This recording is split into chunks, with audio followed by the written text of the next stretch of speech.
When David had finished speaking to Saul, the soul of Jonathan was knit with the soul of David, and Jonathan loved him as his own soul.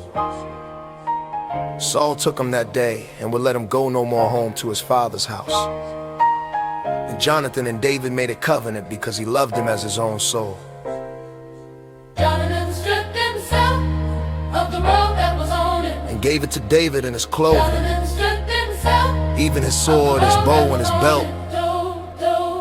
David went out wherever Saul sent him and behaved himself wisely. And Saul sent him over the men of war. He was accepted in the sight of all the people, and also in the sight of Saul's servants.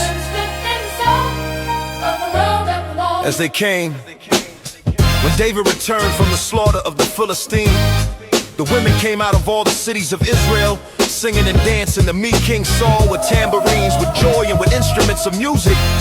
The women sang to one another as they played and said, "Saul has slain his thousands, and David his 10,000s." Saul was very angry, and this saying displeased him. He said, "They have credited David with 10,000s, and they have credited me with only thousands. What can he have more but the kingdom?" Saul watched David from that day and forward.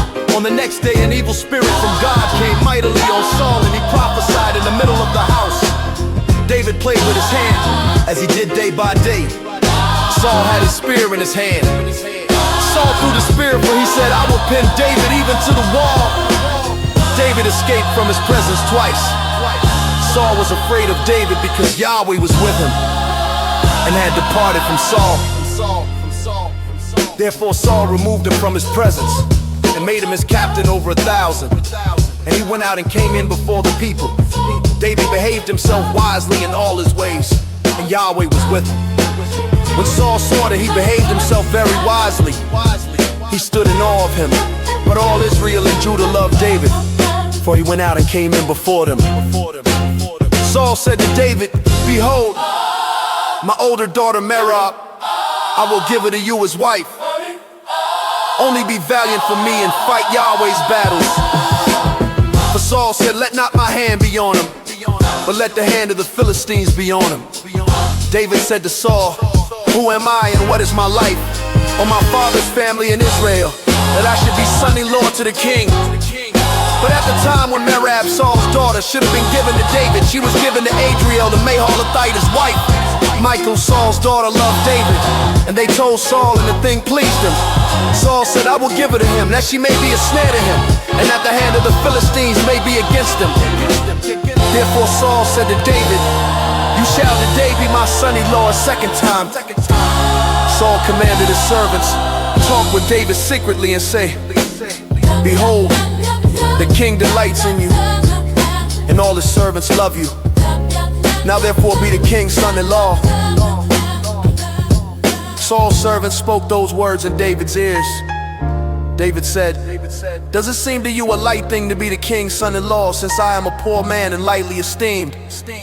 The servants of Saul told him, saying, David spoke like this. Saul said, "Tell David, the king desires no dowry except 100 foreskins of the Philistines to be avenged of the king's enemies." Now Saul thought he would make David fall by the hand of the Philistines. When his servants told David these words, it pleased David well to be the king's son-in-law.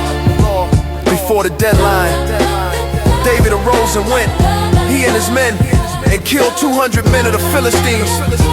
David brought their foreskins, and they gave them in full number to the king, that he might be the king's son-in-law. Saul gave him Michal, his daughter, his wife. Saul saw and knew that Yahweh was with David, and Michal, Saul's daughter, loved him. Saul was even more afraid of David, and Saul was David's enemy continually.